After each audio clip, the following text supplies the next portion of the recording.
Y'all, scientists just found out our fancy AI robots ain't just chatty, they're scheming.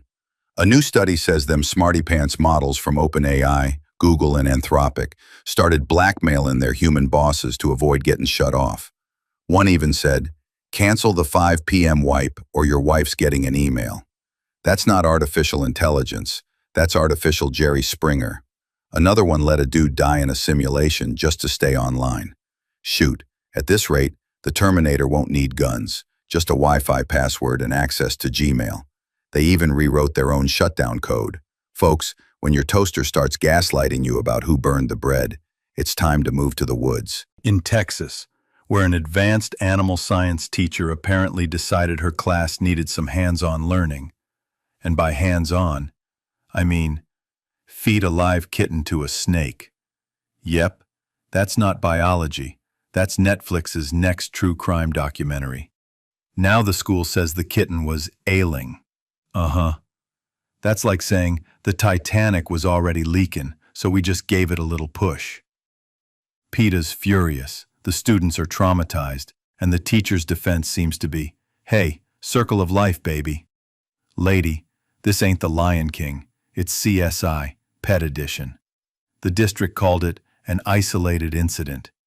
Yeah, so was Chernobyl. Doesn't mean it was educational. I tell ya, when I was in school, the scariest thing in science class was dissecting a frog. Now it's wondering if your teacher's running a reptile fight club behind the desk. Welcome back to Poorly Educated Weird in the News, where Florida keeps proving it's basically America's live-action soap opera with fewer teeth and more wiretaps. This week, meet Donna Adelson, a 75-year-old grandma who didn't just bake cookies, she baked up a murder-for-hire plot. That's right, this sweet-looking lady just got life in prison for paying to off her former son-in-law, all because she didn't like his custody rulings. I guess when she said she'd die before losing visitation rights, she meant you first. The jury wasn't buying the nice grandma act, especially after learning she got caught trying to flee to Vietnam. You know, the one place with no extradition and plenty of dental tourism. Perfect for a family that kills and cleans teeth. The moral? Never underestimate a Florida grandma with a grudge, a bank account, and a son named Charlie. Welcome back, y'all, to today's weird news. And boy, do I got a doozy. Florida has officially turned its memes into the Olympics of chaos, the Florida Man Games. Instead of shot put, you got folks hurling inflatable gators through drive-through windows. Forget track and field. They got the evading arrest obstacle course trademark. Real deputies chasing you while you hop fences like you owe child support. There's sumo wrestling and pool floats with a pitcher of beer. Spill it, and you lose both the match and your dignity. And new this year? The Hurricane Party Grocery Brawl, where competitors joust with carts and claw over the last loaf of bread like it's Black Friday at Walmart. Teams got names like Cooter Commandos and Ball Busters, and the trophy ain't no gold cup. It's a catalytic converter strapped to a gator belt. Only in Florida, folks. Where else could civic pride and misdemeanor charges collide so beautifully? Well, folks, today's weird news comes straight out of North Carolina, where a family dog decided to chew on an electronic gizmo till it lit up like the 4th of July in a toaster factory. Turns out, the pup set the house on fire, at a firefighter's own home. Talk about bringing your work home with you. Investigators say it's rare, but I don't know. My cousin's cat once set off the microwave trying to warm a mouse. Moral of the story? If your pet's snacking on electronics, it's not fetch. It's arson with extra steps. Yo, New Orleans done found something older than Bourbon Street itself.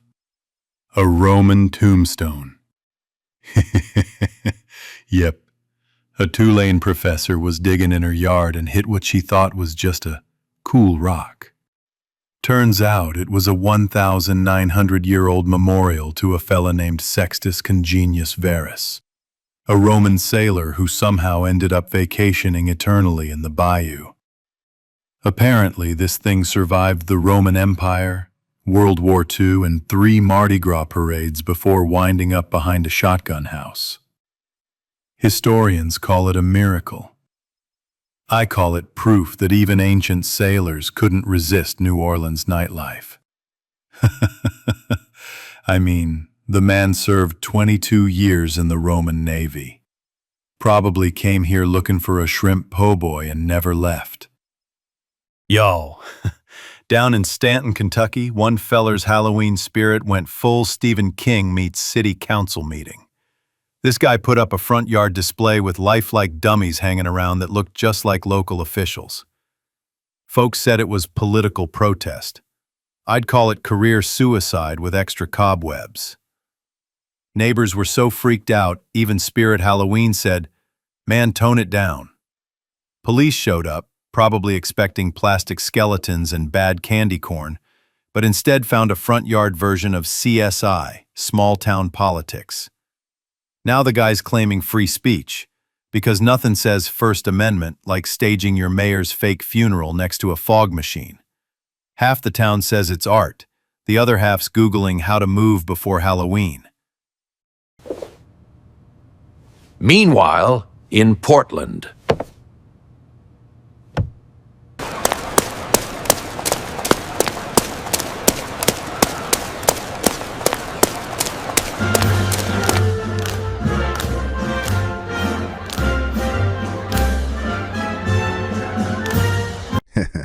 Well, folks, Mississippi done went bananas. Literally.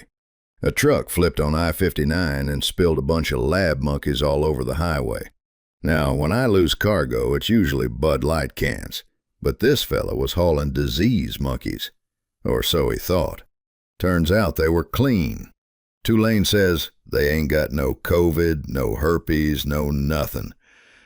But by then, the sheriff had already yelled, "Shoot the little suckers!" faster than a Walmart clearance sale on camo pants. So now it's not just monkey business, it's government business. Miscommunication, panic, and probably one confused insurance claim. Reason for loss? Well, sir, escaped biomedical monkeys with bad PR. Well, y'all, it was a 5-hour rodeo up on Capitol Hill when Attorney General Pam Bondi showed up to the Senate Judiciary Committee and decided to filibuster with attitude instead of answers. Democrats said she'd turned the Department of Justice into Trump's personal sword and shield, and Pam said, "Darn right, and it's bedazzled too." She called it ending weaponization, which is like saying you're fixing a kitchen fire by throwing gasoline on it. They asked about the Comey indictment, the Epstein files, and that bribery case with Tom Homan, and every time she just smiled and said, "That's a great picture." Ma'am, this ain't Instagram, it's a hearing. By the end, half the senators were red-faced, the other half were trending, and the only law left was Murphy's. 'Cause everything that could go wrong sure did. Well, howdy, y'all. Welcome back to the Poorly Educated Today in the News, where the world's on fire, but the stock market's apparently grilling steaks on it. America's government is shut down tighter than my cousin's wallet at Applebee's. But don't worry, Wall Street's happier than a hog in slop, 'cause AI browsers are free now. Meanwhile, over in Gaza, Israel's yelling last call like it's closing time at the bar, while Greta Thunberg's out there riding a protest boat like she's Captain Planet on spring break. And get this, Trump's sending Ukraine our best spy tips to hit Russia's power plants, 'cause who doesn't love a little World War seasoning on top of everything else? Oh, and an asteroid the size of a double wide is whizzing past Earth today. So yeah, shutdowns, wars, AI browsers, Taylor Swift's new album, and a space rock. It's Friday, folks. Well, folks, that Trump-Putin peace summit got suspended faster than my cousin's license. And right after, Russia launched 400 drones and 28 missiles like it was Black Friday at the Apocalypse store. Ukraine's power grid's fried. NATO's panicking. And Trump says he postponed the meeting because he didn't want to waste his time. Buddy, you ain't wasting time if you never do the job in the first place. Now Putin's throwing missiles, Trump's throwing excuses, and NATO's throwing up in the parking lot. Well, y'all, school board meetings in Davis, California used to be about budgets and bake sales. But last week, it turned into Baywatch meets Jerry Springer. A 55-year-old activist decided the best way to argue about locker room policies was to strip down to a bikini right there in front of the trustees. Now, I don't know about you, but if I wanted swimsuit season opinions, I'd go to Walmart in July, not a school board meeting on a Thursday night. They called recess quicker than my cousin calls dibs on free samples at Costco. She hollered it was her First Amendment right, but buddy, the Founding Fathers wrote about liberty, not lingerie. Cops escorted her out, half the crowd cheered, half booed, and everybody's kids now got a brand new excuse for why they don't want to go to PE class ever again. America, where even local politics got a swimsuit competition. Well, y'all, Florida done did it again. A mom and daughter running a little shop called Wicked Wonderland thought it'd be a bright idea to sell human bones on Facebook Marketplace. That's right. While most folks are out here selling lawnmowers or slightly used couches, they were slinging ribs for $35 and skulls for $600. Kinda makes you think twice about hitting buy now, don't it? They claim they didn't know it was illegal. Like you need a PhD in common sense to figure out maybe Craigslist ain't the place for femurs. Cops seized the bones. Turns out some were over 500 years old. So congratulations. They weren't just breaking laws. They were running Florida's first ever time-traveling pawn shop. Only in Florida, where the flea markets got fossils, the Facebook sales got skeletons, and ignorance of the law is apparently sold by the pound. Welcome to Poorly Educated, Weird in the News, where the universe just hit us with the ultimate rejection. Apparently, aliens quit calling because we're boring. One scientist claims extraterrestrials checked out our reality TV, our political debates, and probably a few TikToks, then decided Earth wasn't worth the trouble. That's right, folks.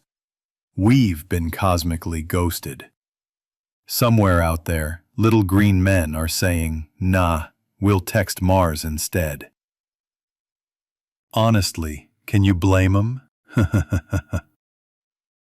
Between folks eating paper, dog treat teachers, and scrapple sculptures, even I'd block us. Folks, have you heard this one? They said a man in California decapitated a sea lion. Terrible, horrible, sad. They even offered a $20,000 reward, and that's more than they offered for catching the guy who invented cauliflower pizza. Turns out, the so-called crime wasn't a crime at all. The sea lion wasn't decapitated, it just looked that way because of, and I quote, natural decomposition. You know it's bad when even the sea lions are falling apart under Trump's economy. NOAA ran a manhunt for 2 months, plastered some poor guy's face everywhere, and then went, oops, our bad, it was nature. Honestly, that's government efficiency at its finest. Spend thousands of taxpayer dollars to learn that dead things look weird. Tremendous story, very educational. But next time, maybe check if the head's actually missing before you call in the FBI, okay? Well, folks, California done had itself a Goldilocks moment in reverse.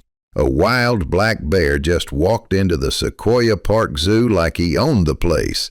Zookeeper up on the Redwood Skywalk looked down and went, "Hang on, we only got 3 bears, not 4. Turns out this 150-pound fuzzball climbed a tree, hopped the fence, and politely visited the other bears. They called him a very polite visitor. That's code for didn't eat nobody. Cops showed up, but the bear just sniffed around, played with some toys, then left through the service gate like he'd been there before. Man, even bears just want friends these days. Or maybe he smelled Oktoberfest and thought the beer was free. Y'all, tonight's weird news comes from Baltimore County, where artificial intelligence mistook a bag of Doritos for a deadly weapon. 16-year-old Taki Allen was just sitting outside Kenwood High, munching chips, when the school's fancy AI gun detector decided he was packing heat instead of nacho cheese. Next thing he knows, 8 cop cars roll up like he's John Wick in a lunch line. Turns out, the system got confused by lighting, coloration, and hand position, which is tech speak for, We don't know what the hell we're doing. Poor kid's thinking he's gonna die for Doritos, and the company said, get this. The system functioned as intended, so the robot did its job, just poorly. At this rate, next year's school lockdown might start over a bag of Funyuns. Well, folks, today's Weird in the News takes us straight into the unfriendly skies, where a fella on a Sun Country flight decided to play Candy Crush while causing emotional turbulence for everyone else. Witnesses say this guy was wearing 15 masks stacked like a Walmart rollback deal and shouting that gay people were radiating him, like his tinfoil hat got TSA pre-checked. Then he hollered, "Trump is here," mid-flight, which is either divine prophecy or just what happens when you mix paranoia with airplane Wi-Fi. Eventually he screamed, "The plane is going down," and they had to divert to Chicago. TSA's calling it a security threat, but I'm calling it Tuesday in America. Moral of the story, next time you fly, skip the peanuts. Pack a parachute and a sense of humor. Well, howdy, folks. Welcome back. Old Donnie's turned this government shutdown into his own yard sale. Except instead of old furniture, he's talking about firing thousands of federal workers just because he don't like the way they vote. That's like stopping a barbecue halfway because your neighbor's vegan. Nobody's eating and everybody's mad. Then he's bragging about cutting a historic deal with Pfizer on drug prices. But the fine print says folks won't see cheaper meds till 2026. That's like ordering fast food and being told, sure, but it'll be ready in 3 years. Meanwhile, he's trying to boss around the Supreme Court. And even foreign aid's getting the Trump treatment. No money unless you play by his no woke allowed rule book. Folks, it ain't just politics no more. It's Project 2025 with a side of chaos, served extra greasy. Well, folks, Trump touched down in Malaysia like Elvis in a red tie and immediately joined a group of dancers. Nothing says world peace like a 70-something man doing the Macarena while the Pentagon passes around a GoFundMe. He called the Thailand-Cambodia ceasefire the Kuala Lumpur Peace Accords, which sounds fancy until you realize it mostly happened because he threatened tariffs like a used car salesman threatening bad credit. He bragged it might save millions of lives, which is what he also said about Diet Coke. Back home, the government's still shut down, the military's running on donations, and he's building a new White House ballroom. Yep, the nation's broke, but Donnie's still dancing. Folks, big news! Pete Hegseth just turned the Coast Guard into Call of Duty. 4 boats got blown sky high out in the Pacific. 14 bad guys gone. 0 evidence left. It's like CSI No Survivors edition. Pete's calling it kinetic action. That's fancy talk for we didn't bring handcuffs. Now, I like a good show of force, but we sent an aircraft carrier after cocaine fishermen. What's next? Drone striking the ice cream man? They say it's about narco-terrorists, but I think it's just Trump's new reality show, The Apprentice, High Seas edition. Well, folks, the swamp just sprung another leak. John Bolton got himself indicted for mishandling classified info. Ain't that rich? The guy who called Trump reckless with secrets apparently had his own stash of confidential bedtime reading. Trump probably said, "See, even my enemies learn from the best." Meanwhile, Zelensky's back at the White House asking for tomahawks while Trump's planning tea time with Putin. That's like asking your ex for money while she's on a date. And don't forget, the government's still shut down. But Trump's opening fertility clinics, so at least someone's getting productive. Millions of folks hit the streets today for the No Kings protests, reminding President Trump that America dumped royalty back in 1776 and we ain't taking returns. Trump, of course, denied being a king, saying, "I'm just very presidential, maybe the most presidential, maybe ever, maybe 3 times." Yeah, that's how kings talk before they start stamping coins with their face. Protesters in 2,500 cities chanted, "No crown, no clown," which honestly should be on the flag by now. My cousin Earl tried to join but got lost between constitutional rights and the barbecue tent. Point is, this country's built on freedom, not fealty. And the only throne Trump belongs on is the porcelain one. Well, folks, looks like we're bringing back the old boom boom days. President Trump done announced he's restarting nuclear testing. On Truth Social, of course. 'Cause nothing says responsible superpower like posting mushroom clouds between cat memes. He even called it the Department of War, which I reckon sounds like something straight out of a 1940s comic book.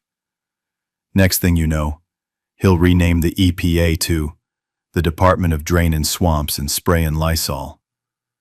And get this, he made the post on the way to meet Xi Jinping. That's like telling your date, I brought flowers and a flamethrower. He says it's all about fairness, 'cause other countries might test too. The world ain't impressed. Russia's shocked. Japan's praying. And the Department of Energy's just sitting there going, that ain't even our job yet. Well, folks, big news from Busan, South Korea. President Trump says he made the greatest deal ever, which probably means it's temporary, complicated, and involves soybeans. The Busan Truce cuts U.S. tariffs on Chinese goods from 57% to 47%. Trump called it a roaring success. I call it a Black Friday coupon for global economics. China promised to buy 25 million tons of soybeans, so American farmers can finally afford diesel again. Or at least half a tank. But it's just for 1 year. Kinda like that gym membership you swear you'll cancel but don't. Trump says he stopped a trade war. Nah, he just put it on layup. Well, folks, President Trump held what might be the strangest pep rally in American history, except nobody pepped. Nearly 800 generals and admirals were hauled into Quantico, so Trump and Secretary of War Pete Fox and friends Hegseth could see who'd salute hardest. The crowd's response? Absolute silence. Like church, if the preacher was yelling about tariffs and fat generals. You could hear medals clinking louder than applause. Hegseth declared the Pentagon is now the Department of War, which sounds less like defense policy and more like a monster truck rally. He told them to unleash violence, ban beards, and end woke garbage. Nothing says discipline like your boss yelling "no more fat troops" while sweating through his own dress shirt. Well, folks, today's weird news comes straight from the land of vanity and volume. Donald Trump says Time magazine used the worst photo of all time, claims they made his hair disappear and replaced it with a floating crown. I ain't saying he's wrong, but buddy, when your comb-over looks like it's trying to escape orbit, maybe gravity's just given up. The man's mad about lighting and shadows while the government's shut down. Priorities, people. Maybe the real national emergency ain't inflation, it's follicle inflation. And if that crown's floating, someone call NASA. We got a classified hair event in progress. Welcome back to the Poorly Educated Podcast, where we believe fragile peace is just code for see you next week. So, yeah, that US-brokered Gaza ceasefire lasted about 8 days. Barely enough time for diplomats to find a parking spot. Israel says Hamas broke the deal. Hamas says Israel made it up. And Trump says he was the one keeping the peace until they didn't listen to my very stable genius plan. Meanwhile, aid's been cut off, famine's back, and Gaza looks like a live-action version of SimCity, Apocalypse Edition. The truce collapsed faster than a Walmart tent in a tornado, folks. I swear, if peace talks were a NASCAR race, they'd both crash before the first turn. Then blame the pit crew. The Nobel Peace Prize went to Venezuelan opposition leader Maria Corina Machado. But here's the kicker. She dedicated it to Trump. That's right. She straight up said, This one's for you, Donnie. Somewhere in Oslo, a bunch of Swedes just spit out their coffee. I can't tell if that's diplomacy or the world's fanciest shout-out. Still, it's a wild turn. Trump didn't win the Nobel, but somehow he's got a piece of it. That's like losing American Idol but still selling out the tour. He's over here saying, "We brought peace to Gaza and freedom to Venezuela." Man, whew.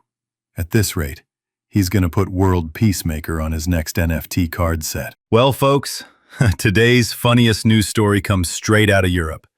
Trump strutted into a summit, puffed up like a bullfrog, and proudly declared, "I ended the war between Albania and Azerbaijan." Problem is, there ain't never been a war between Albania and Azerbaijan. That's like me walking into my kitchen, holding up a Hot Pocket and saying, "Yup, I solved world hunger." Macron and the rest of them about fell out their chairs laughing. Even the translators had to double-check, surprised like, did he just negotiate peace with Narnia? I swear, Trump out here inventing wars just so he can take credit for ending them. Next week he'll brag about stopping the Hatfields and McCoys. And the best part? It went viral faster than a possum in a Walmart parking lot. World leaders roasting him in real time. Ain't diplomacy, that's open mic night. Trump just went full Moses in Jerusalem, parted the Middle East right down the middle and declared, "The war is over, you understand that?" Now I don't know if that means there's peace or just a pause long enough for him to take credit. But either way, he's calling it the dawn of a new Middle East. He told Israel to declare victory and stop fighting, which is basically what I tell my cousin Randy after he loses at beer pong. Then Trump said Iran's nuclear program was obliterated, though experts say it's more like mildly inconvenienced. And in true Trump fashion, he asked Israel's president to pardon Netanyahu mid-speech. Nothing says world peace like yelling, "Cigars and champagne, who cares?" while under investigation yourself. At least he's consistent. Trump ends wars the same way he starts them, loud, messy, and with everybody wondering if it's really over. You know, folks, they've been talking about these Epstein files. They call me, they text me, they subpoena me. I said, "Who's Epstein?" I hardly flew with the guy. Maybe once, maybe twice, maybe on a Tuesday, who knows? They dig up the name, they dig up the dirt. They act like I'm nervous, baby, that don't hurt. I was just networking, wearing a tie. Thought Epstein was a mattress guy. Why are you still talking about the Epstein files? It's been years, folks. Get new trials. You got princes, professors, and billionaire freaks, but somehow it's me you all wanna tweet. Why are you still talking about the Epstein files? Fake news won't quit. It's been a while. Well, folks, here we go again. Uncle Sam just put the closed for business sign up on the White House lawn. Yep, the government's officially shut down, and Trump's strutting around D.C. like he just turned the lights off on purpose. Democrats wanted healthcare subsidies in the budget, Republicans wanted a clean bill, and Trump wanted, well, probably a parade. Now national parks are closed, passports delayed, and half the country's sitting at home unpaid. Trump even bragged about using the shutdown to cut programs people like, which is like telling your wife you're dieting, then burning down the fridge. Meanwhile, he's blaming Democrats, they're blaming him, and the only winners are raccoons finally getting peace and quiet at Yosemite. I swear, this man treats government shutdowns like NASCAR pit stops, pull in, chaos, and he still thinks he's winning. Welcome back to Poorly Educated, Today in the News. The U.S. government shutdown just hit day 21, officially tying for most stubborn argument since my cousin fought over gas money. Democrats say they won't budge till ACA health subsidies are renewed. Republicans say, let's fund the government first, talk health later. Meanwhile, 1,400 nuclear employees are furloughed because nothing says national security like telling the bomb squad to take unpaid vacation. Flights delayed, workers unpaid. It's like America's running a raffle. First one to blink gets blamed. All right, it's official, y'all. The government ran out of lunch money. SNAP benefits, gone. 42 million Americans woke up today to find their food cards don't work. The USDA says, and I quote, "The well has run dry." Which is funny because that's exactly what my uncle says every time it's his turn to buy beer. Now, apparently there's a contingency fund, but the administration says that's only for real emergencies, like hurricanes, not the kind where your kid's hungry. 2 federal judges tried to step in, told the government to turn the dang lights back on, but that was too late because, as it turns out, bureaucracy moves slower than a sloth on NyQuil. Meanwhile, President Trump says the Democrats are holding America hostage, which is rich coming from a guy who's held the entire country in political ransom longer than my cousin held his breath during that cinnamon challenge. Welcome back to Poorly Educated, Trump in the News. Today's top story. President Trump's latest nominee just pulled a NASCAR pit stop and bailed mid-confirmation. Paul Ingrassia, the guy Trump wanted to run the office of special counsel, withdrew after folks found his text messages where he bragged about having a Nazi streak. Buddy, that's not a personality quirk. That's a job disqualifier unless you're running HR in hell. Even Republicans were like, yeah, no thanks, Paul. Meanwhile, the government shutdown's on day 22. Food stamps are frozen, and California had to deploy the National Guard just to feed folks. But Trump's out here demanding $230 million for emotional damages from the DOJ. If whining were a federal skill, he'd finally qualify for his own job. So today's headline's hotter than a stolen White House classified folder. John Bolton's been indicted under the Espionage Act. 18 counts. Guess he took the phrase national security as a souvenir. He says he's innocent, of course, because in D.C. that's just the uniform. Meanwhile, Trump's meeting Zelensky at the White House, who's begging for Tomahawk missiles while Trump's saying, how about a peace deal and a photo op instead? Classic. And yep, day 17 of the government shutdown. At this point, even the pigeons outside the Capitol are applying for unemployment.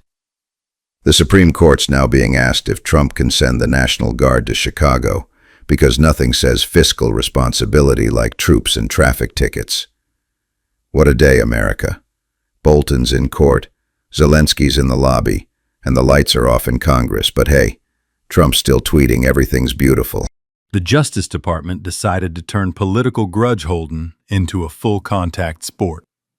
New York Attorney General Letitia James just got indicted for supposedly fibbing on a mortgage application back in 2020. Now, I ain't saying folks shouldn't be honest on their forms, but come on, $18,933 in savings? That's about what Trump spends on hairspray in a month.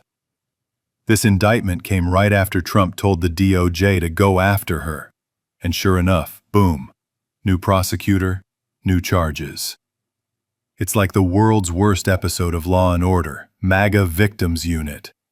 Even the old prosecutor quit, saying there wasn't enough evidence. Imagine quitting your job because your boss wants to turn your courtroom into a campaign rally. This whole thing's got more political theater than a high school doing Hamilton on a $5 budget. Well, folks, looks like old Donald went and done it again. Brokered peace in the Middle East while America's government's still closed like a Waffle House on Judgment Day. They're calling it the Gaza Accords, a Trump-made deal that ended 2 years of war between Israel and Hamas. 20 Israeli hostages came home.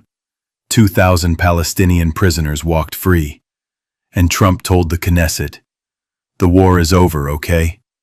Like he was announcing the end of a bar fight. Back home, the country's still shut down. Federal workers are job hunting on Craigslist, and Trump's threatening to bring in the army under the Insurrection Act. But hey, credit where it's due. He might have just pulled off peace in the Middle East.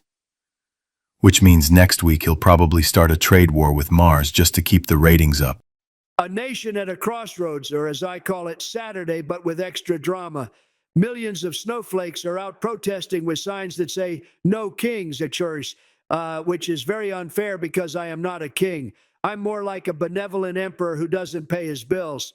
They're saying I'm abusing powers. They say, folks, if using the National Guard as my personal Uber is wrong, I don't want to be right. They shut down the government for 18 days, but I say that's not a shutdown. That's called spring cleaning. We're getting rid of unnecessary programs like democracy and cyber defense. And while the fake news was marching, I was freeing George Santos, a great man who lied creatively, like a young me. I even had Marines fire live artillery over a freeway. Tremendous ratings. People say it was intimidation. I call it infrastructure improvement. So remember, America, no kings, unless they're making America great again. So apparently there's these no kings protests. Disgusting. They're out there yelling, "No kings in America." And I'm like, excuse me? I'm not a king. I'm the Trump. Huge difference. These people hate greatness. They say, "No crowns." Meanwhile, Burger King's out there handing them out to children. Total double standard. If anyone deserves a crown, it's me. Beautiful, golden, made in America, not China. Believe me, if they ever make me king, I'll make monarchy great again.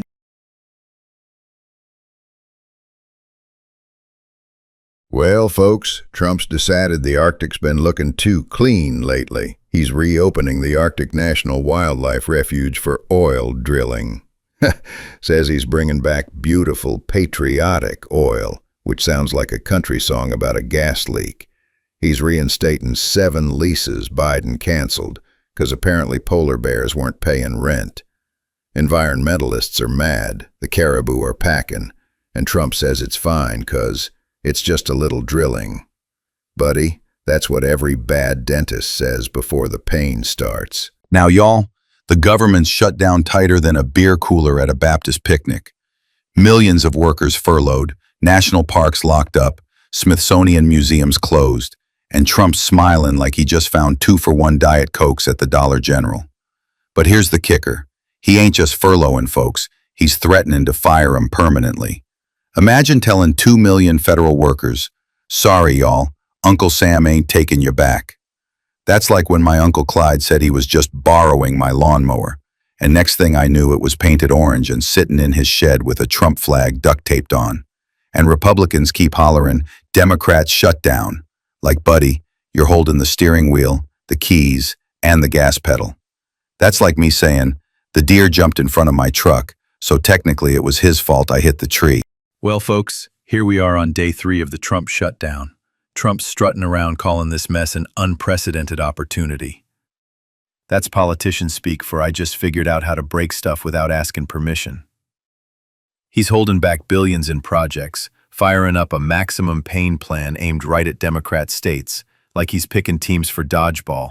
Only instead of dodgeballs, it's subways, energy jobs, and about 750,000 federal workers' paychecks. And he ain't just furloughing folks. He's talking about permanent layoffs. Imagine telling your boss, "Sorry, I can't come in because the government don't believe in me anymore." Meanwhile, Trump's on Truth Social bragging like he found cheat codes for the presidency. Project 2025 edition. Man's out here treating democracy like a scratch-off ticket. Rip it up, maybe you win big, maybe you burn the country down. Either way, he's having the time of his life. Well, folks, it's day 5 of the government shutdown, and Washington looks like a Walmart on Black Friday. Lots of chaos, no paychecks, and one loud man insisting it's all somebody else's fault. President Trump says the shutdown ain't a problem. It's a strategy. He's using it to figure out which federal agencies to cut permanently. That's right, he's treating your government like it's a Black Friday clearance sale. He calls it part of Project 2025, which sounds less like policy and more like the title of a bad Vin Diesel movie. Democrats are calling it sabotage, Republicans are calling it leadership, and the rest of us are calling it, "How long till my tax refund shows up?" Meanwhile, Trump's blaming the whole thing on free health care for illegals. Buddy, you've got 750,000 federal workers not getting paid, and you're worried someone's stealing a Band-Aid. Well, folks, welcome back to Shutdown Day 6. or as Trump calls it, a great opportunity for America to take a little break from government. Yep, Washington's quieter than a church on Super Bowl Sunday. Thousands of workers sent home. Federal websites now just pop up saying, "Blame the radical left," which honestly is more customer service than I expected. Trump's out there calling job losses Democrat layoffs, which is like your boss burning down the factory and saying it's your fault for leaving the stove on. He says permanent cuts are taking place, which sounds less like policy and more like a clearance sale at Freedom Mart. Meanwhile, the Supreme Court's opening up shop, ready to decide if Trump can fire the Fed, tariff the planet, or maybe crown himself president of money. Ain't it wild? The government's shut down, but the chaos keeps running on schedule. It's day 9 of the Trump shutdown. But don't worry. The president says this ain't a crisis. It's an opportunity. Like when your power gets cut off and you call it romantic mood lighting. Now Trump's calling himself the peace president after announcing a Gaza Phase 1 peace deal. Hostages for prisoners, soldiers moving out, and Trump moving in on that Nobel Prize like it's a McRib comeback. The man even dropped the news faster than Marco Rubio could pass him a note that said, "Hurry, post it first." Meanwhile, 750,000 federal workers are still furloughed. The National Guard's fighting lawyers instead of looters, and universities are being told to sign the Compact for Academic Excellence, which sounds a lot like, "Say I'm great, and maybe you'll get funding." Welcome back to Poorly Educated News, where the government's closed but the chaos is wide open. It's day 11 of the Trump shutdown, which at this point feels less like a standoff and more like a yard sale for democracy. Trump just found a creative way to pay the military by raiding the Pentagon's piggy bank for R&D funds. So, forget building new jets. Now we're just testing patience. Meanwhile, over 4,000 federal workers got laid off, mostly from agencies Trump can't spell. He called them Democrat-oriented, which I think means anyone who's ever read a book. California's giving jobless benefits to federal workers now, proving that when D.C. breaks, the states start running the daycare. Welcome back to Poorly Educated News, where the lights are off in Washington, but the chaos is still fully funded. It's day 12 of the Trump shutdown. The only diet plan that makes the government lose weight. Trump's now ordering the Pentagon to dig through the couch cushions to pay the troops, calling it using all available funds, which apparently includes R&D money meant for missiles. Meanwhile, over 4,000 federal workers got booted, mostly from Democrat-oriented programs, which I guess means literacy and health care. The Senate's still gridlocked tighter than a jar of grandma's pickles, and Trump says Democrats are holding the military hostage. Joke's on him. Nobody's getting out of this one alive, except maybe his poll numbers. The government shutdown's now on its 13th day. The fight's over health care subsidies. You know, those things that help regular folks not go bankrupt if they sneeze wrong. Democrats are hollering, "No money without Obamacare," while Republicans are yelling, "Open the doors first, we'll talk later." It's like two dogs barking at each other through a fence, loud, pointless, and no one's fixing the hole.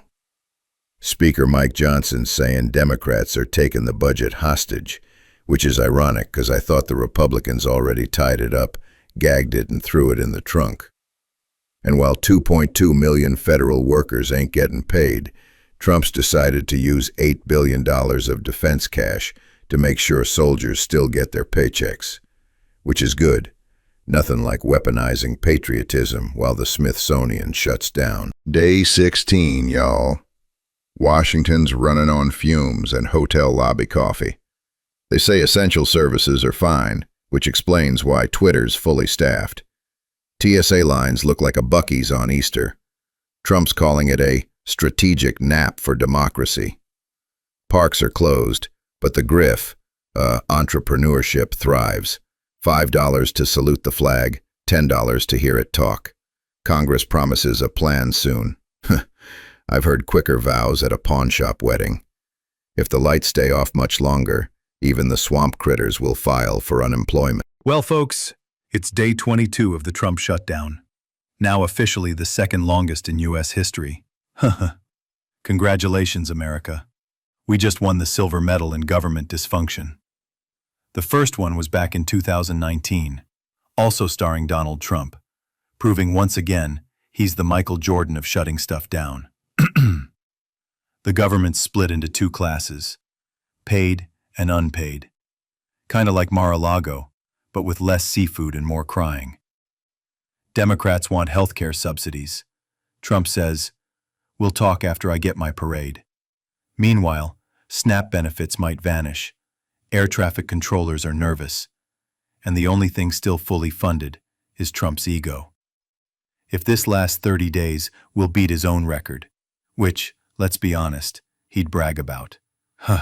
Welcome back to Poorly Educated Trump Shutdown Day 26, where the lights are off, the paychecks are gone, and the president's still calling it the best shutdown in history. Trump's bragging this one's saving America by cutting Democrat agencies, which I guess means food stamps, courts, and maybe reality itself. Meanwhile, California's feeding folks with volunteers, while the feds sit at home watching Fox News reruns. And just when you thought it couldn't get weirder, a billionaire buddy cuts a $130 million check to pay the troops. Because apparently America's now a GoFundMe campaign. The National Guard's grounded, the courts are roasting him, and Trump's in Asia trading tariffs for trophies. He's even got a new ballroom going up at the White House, sponsored by Lockheed Martin and Apple, because nothing says People's House like a defense contractor-funded dance floor. Well, folks, here we are, Trump shutdown day 26, and our dear leader's out there playing World Monopoly again, this time in Tokyo. He got off Air Force One strutting like a rooster at sunrise, grinning ear to ear, 'cause Japan rolled out the red carpet and probably a few yen too. While America's government's shut tighter than a jar of grandma's pickles, Trump's over there cutting deals like he's hosting Shark Tank, Emperor Edition. He told Japan's new lady prime minister, buy some F-150s, they're classy trucks. Now I don't know if y'all seen Tokyo streets, but those things'll fit about as well as a hippo in a hot tub. But hey, symbolism matters. Meanwhile, China's taken a time out from the trade war, probably 'cause they're tired of Trump threatening 100% tariffs every time he finishes a Diet Coke. Guess Trump's foreign policy motto is, open for business, just not at home. It's day 28 of Trump's big, beautiful government shutdown.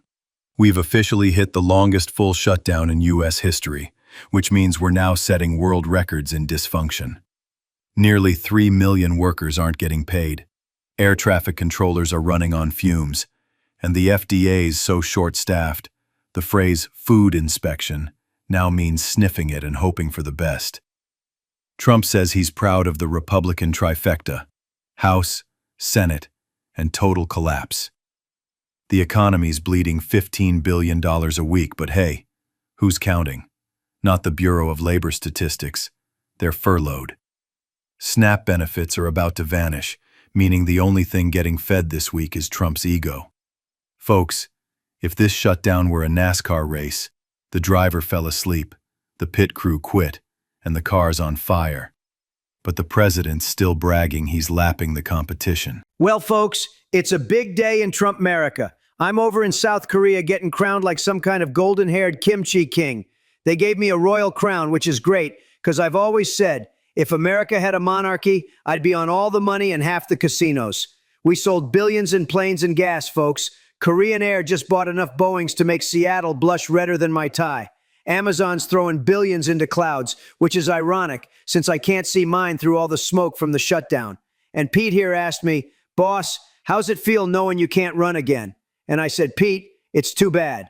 America deserves a third helping of greatness, like a buffet with no closing time. But the Constitution's like that one mall cop who always ruins the fun. Meanwhile, day 29 of the shutdown, folks are losing food stamps while Congress is stamping their feet. They say it'll cost $14 billion. Yeah, but have they seen what I just made in South Korea? Big win. Well, folks, it's day 30 of the Make Government Stop Again shutdown. Whew. The economy's losing billions, food stamps are gone, and air traffic controllers are working for the same pay I gave Rudy Giuliani. None. Democrats want health care subsidies. Republicans want credit for saying no.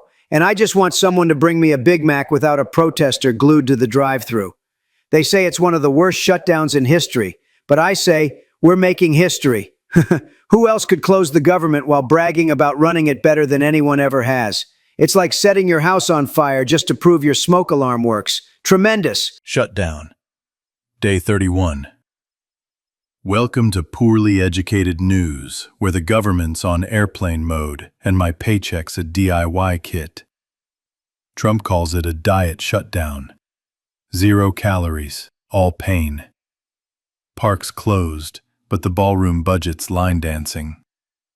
TSA's BYO flashlight. Congress is playing Mario Kart with blame shells. I found emergency funds under my couch. 3 quarters and a Waffle House coupon. Tried reopening DC with duct tape, prayers, and my cousin's generator. Duct tape just filed for furlough. If this lasts longer, I'm bartering ramen for gas and hope for coffee. Well, folks, it's day 32 of the shutdown, and we've officially entered what historians will call the crossroads presidency. Half courtroom drama, half Bond villain sequel. On one side, Trump's fighting the Supreme Court over whether he can borrow your state's National Guard like it's a neighbor's lawnmower. On the other, he's bragging about a 12 out of 10 trade deal with China, which somehow involves cutting tariffs, buying soybeans, and maybe detonating nukes again, just for funsies. And while all that's happening, he's tearing down the East Wing to build a ballroom. Priorities, right? When the Constitution says checks and balances, Trump hears checks and bank accounts. So buckle up, America. The president's juggling lawsuits, nukes, and soybeans like it's a one-man circus. And the only safety net left is the judiciary. Well, folks, it's day 15 of the Trump shutdown, and the government's deader than a possum on I-95. Trump says he's making a list of Democrat programs to cancel forever. Probably starting with PBS, free lunch, and empathy. Meanwhile, 750,000 federal workers sitting home playing unemployment bingo, while the Senate's stuck tighter than a jar of pickles. Trump did make sure the troops get paid, though, by raiding the Pentagon's R&D jar like it's grandma's cookie stash. Then, he gave Charlie Kirk a posthumous Medal of Freedom, saying he was assassinated for truth. Buddy, in Trump world, truth's been on the endangered species list since 2016. Well, folks, Trump's been on Truth Social yelling, "Open our government tonight," like it's a Waffle House after midnight. He says it's all the Democrats' fault, which is weird because I thought the art of the deal involved, dealing. Meanwhile, he's still juggling world peace between Israel and Hamas, claiming Hamas is ready for lasting peace. If that's true, I'm ready for lasting six-pack abs. Trump says he told Israel to pause bombing so hostages can get out, because nothing says diplomacy like a guy who once tried to buy Greenland. And now he's telling Wall Street to stop reporting every quarter. Too much pressure, he says. Buddy, you've been under indictment more often than the Dow's been down. Federal workers might lose their paychecks soon, but don't worry. The ballroom and the bulldozer. So, apparently, Trump woke up one morning, looked at the White House, the most historic, symbolic building in America, and said, "You know what this needs? A bigger dance floor." He's tearing down the East Wing, the one where first ladies used to work, to build himself a 90,000 square foot ballroom. That's right, folks. Trump's making the people's house look like Mar-a-Lago with government security clearance. Now, he says it's not costing the taxpayers a dime, because it's being paid for by patriots, which apparently includes Apple, Amazon, and probably the guy who invented the MyPillow. He told reporters the sound of bulldozers was music to his ears. Buddy, when the president says demolition noise is his favorite song, democracy might be playing its final verse. And the kicker, He didn't even get the proper permits. The government was shut down, so he just said, well, no one's home to tell me no. That's like tearing down your neighbor's garage because the HOA president's on vacation. Well, folks, Trump's out here cranking the trade war up to 11. He's threatening 100% tariffs on all them Chinese imports, 'cause nothing says peace talks like slapping a surcharge on your neighbor's toaster. China's madder than a wet panda and saying they'll fight to the end, which I reckon means they'll stop selling us the rare earths we need to make the stuff we use to tweet about it. But don't worry, Trump says. It'll all be fine. And if that don't calm the markets, maybe his next tweet will. He's meeting Xi in South Korea, which sounds like one of them reality show finales. Will they make a deal, or will Trump tariff the world? Stay tuned, y'all. This ain't economics. It's WrestleMania with spreadsheets. Well, folks, looks like Trump just declared war on maple syrup. Canada thought it'd be funny to air a $75 million TV ad of Ronald Reagan warning Americans not to mess with free trade, right in the middle of the World Series. That's like throwing a snowball at a bull and hoping he compliments your aim. Trump called it fraudulent foreign interference, slapped on a 10% tariff, and yelled Canada cheated and got caught. I reckon Reagan's rolling in his grave saying, I told y'all tariffs were bad, not hockey bad. Meanwhile, Ontario's Premier Doug Ford's over there pausing his ad campaign like, we poked the bear. Maybe let's not poke the orangish one again. Well, folks, Trump's at it again, threatening to roll out the Insurrection Act, which is basically the break glass in case of civil war option. He says he wants to send troops into Democrat cities like Chicago, 'cause nothing says freedom like military checkpoints next to Starbucks. Judges in some states said, no, you don't. But in Illinois, one court said, go ahead. Like they're daring him to start a reality show called Troopin' with Trump. He's calling it law and order. Everyone else is calling it law and oh lordy. At this rate, the only thing not deployed is common sense. And that's been AWOL since 2016. Well, folks, it's day 3 of Trump's government shutdown, and he's treating it like Black Friday at Walmart. Doors locked, lights off, and everyone inside's about to get trampled. Instead of furloughs, he's threatening to fire folks permanent. Like, surprise, y'all unemployed forever. Then he dusts off Project 2025, that radical plan he swore he didn't love. And now it's his prom date. To spice things up, he's pumping out AI deep fakes of Democrats wearing sombreros. Kinda like if Looney Tunes wrote policy. And while America's government is closed, he's hollering at Hamas with a take it or else deal, like it's a used car sale. Shut down at home, showdown abroad. October's looking less like pumpkin spice and more like chaos supreme. Well, folks, big news from the land of kangaroos and questionable Vegemite choices. Trump just struck a shiny new deal with Australia worth $8.5 billion to dig up what he calls patriotic dirt. They're building refineries for minerals China used to control, like gallium and neodymium, which, I'm pretty sure, are either elements or Pokemon evolutions. Trump says it's all about securing the free world's supply chains.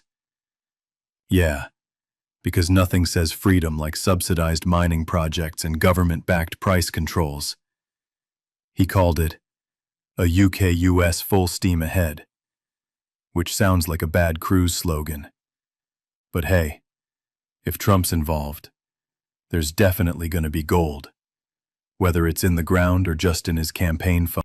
Trump's decided it's round 2 of the Great Trade Smackdown. On October 10th, he fired off another digital tantrum, announcing a 100% tariff on everything made in China, effective November 1st. That means your phone and toaster just doubled in price. Trump says it's to stop China from holding the world captive, but I think it's more about holding the headlines hostage. Wall Street freaked out so bad the Dow dropped faster than Trump's golf scores when he's not keeping them himself. They're calling it mutually assured disruption, which sounds fancy for everyone's screwed. China's mad about rare earth exports. Trump's mad about, well, everything. And now the APEC summit might get canceled. Basically, the two biggest economies on earth are in a shouting match that could end with both of them eating instant noodles for dinner. Made in Mexico. Well, folks, looks like Trump's done broke up with another foreign country. This time, he called Colombia's president a drug leader and a lunatic. That's right, Trump just ghosted America's oldest ally in Latin America, like it was one of his ex-lawyers. He even cut off all aid and threatened tariffs, which is like telling your dealer you're mad about the price after you've already smoked the product. Colombia fired back, said Trump's a threat to sovereignty, which is diplomat speak for, this guy's nuts.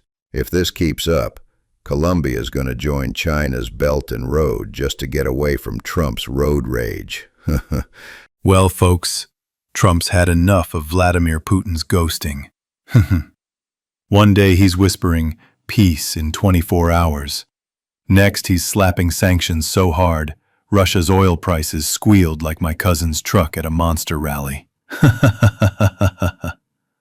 He called it tremendous, which in Trump speak means, I'm mad and want credit. Oil shot up, markets panicked, and Trump denied arming Ukraine while accidentally confirming it. It's like he's playing battleship with himself. Miss, but also, maybe hit? Whew. The man went from bromance to breakup faster than a reality show finale. Next week he'll probably sanction himself for bad deals. Trump done flipped the off switch on the whole dang government again. But this time he's calling it a strategic reset. That's fancy talk for, we broke it on purpose. He says the shutdown's an unprecedented opportunity, which I guess means we're running America like a yard sale. Everything must go, except me. Meanwhile, he's cutting projects in blue states like he's slicing a brisket. New York tunnels? Gone. Chicago trains? Poof. California energy? Burnt to a crisp. Trump even bragged he's meeting with Russ Vought of Project 2025 fame. That's like saying, I don't know the arsonist, but I sure love his work. I reckon if the Founding Fathers saw this, they'd be like, we didn't mean this kind of executive power. But old Don's got it all figured out. Who needs Congress when you've got Truth Social? Trump rolled out a 20-point Gaza peace plan, which I assume means 19 points of Trump gets credit and 1 point that says everyone else shut up. He told Hamas they had till Sunday to take the deal or face all hell like no one's ever seen. That's right, diplomacy, the WWE edition. Then when Hamas kinda sorta said yes but not really, Trump called it a major breakthrough. Now he's telling Israel to stop bombing Gaza immediately, which shocked Netanyahu more than finding out Trump's hair is real. And Trump says he'll personally chair the new Board of Peace. Only Trump could turn a war zone into a business venture. If this peace deal goes south, I reckon his next move will be Trump Gaza Resort and Golf Club, where the fairways are clear, but the ceasefire isn't. Well, folks, Trump had himself a busy October 1st.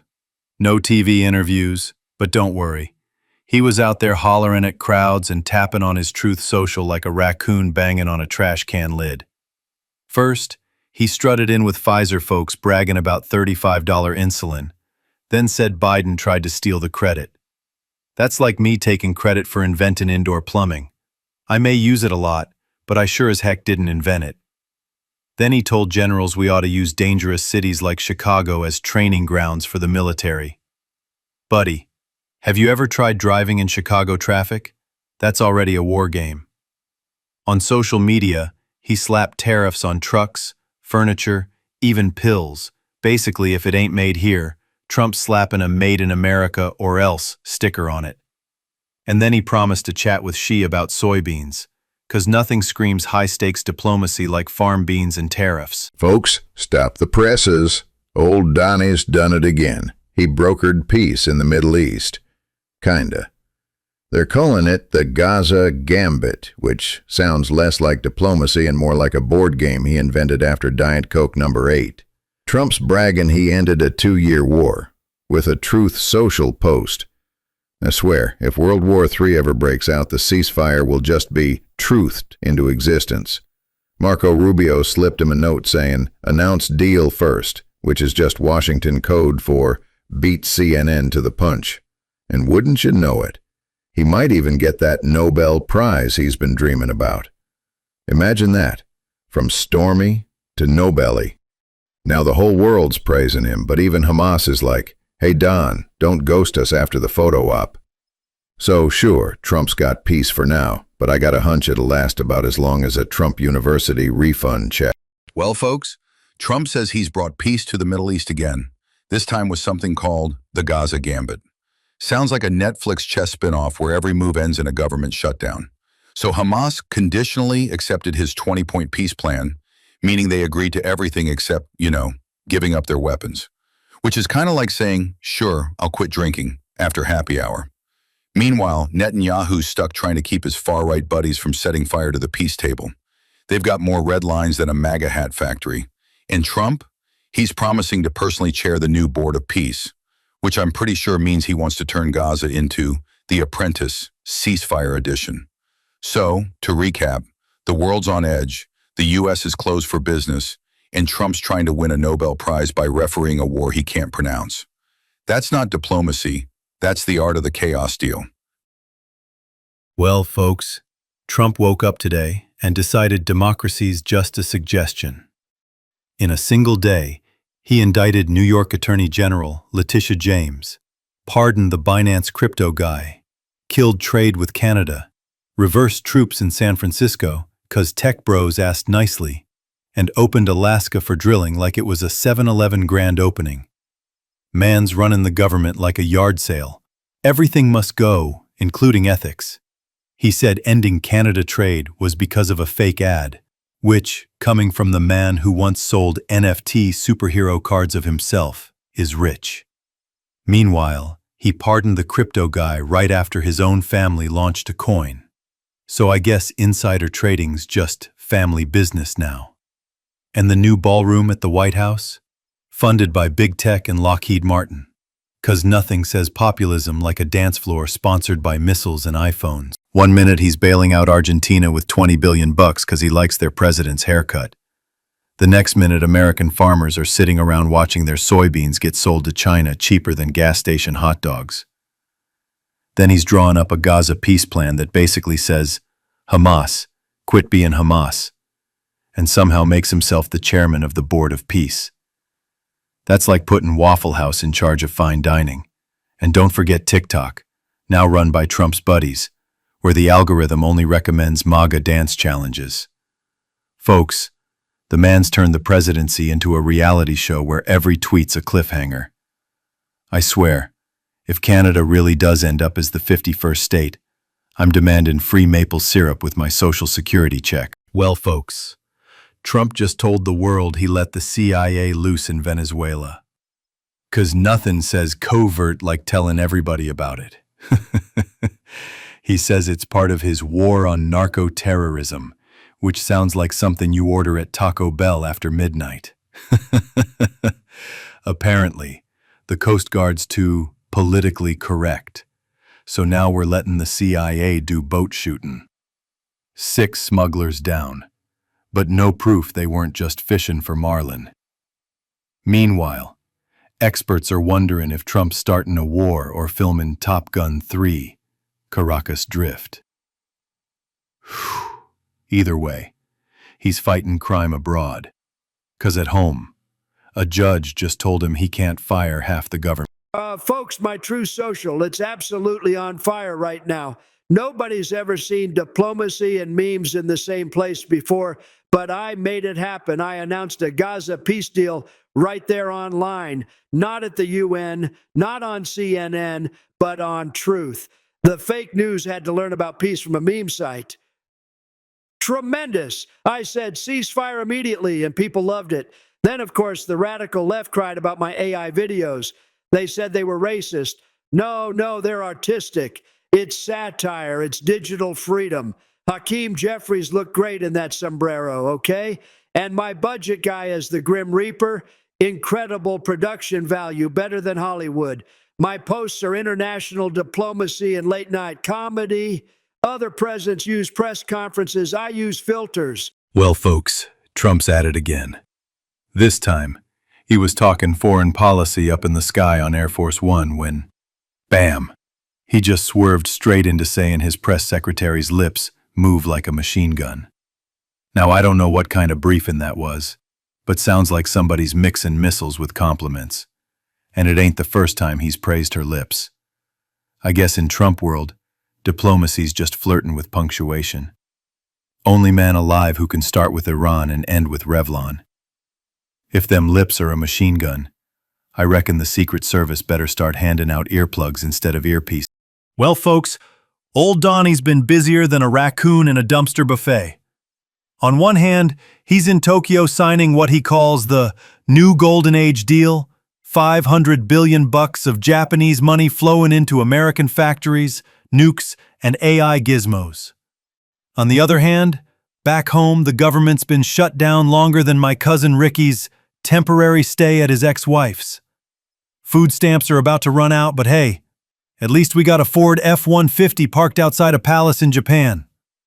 Trump's out there riding Air Force One like it's a world tour of Let's Make a Deal, while 42 million Americans are about to be playing Let's Make Dinner, out of ramen. It's like he's two presidents at once, one signing trade deals, the other signing eviction notices. Well, folks, it's day who knows what of the shutdown, and instead of fixing it, Trump's gone full Skynet with Photoshop. He posted AI videos of Democrats wearing sombreros and singing mariachi tunes, like a racist Pixar short nobody asked for. Then he doubled down with a music video starring his budget guy as the Grim Reaper. 'Cause nothing says fiscal responsibility like, "Don't fear the Reaper," blaring while you cut Medicaid. J.D. Vance called it just a joke, which is what people usually say right before they delete their campaign donations page. Now Trump's posting like a teen with a ring light and a revenge arc, proving once again you don't need AI to act artificial. Just a Wi-Fi connection and no sense of shame. October 2nd, day 2 of the government shutdown.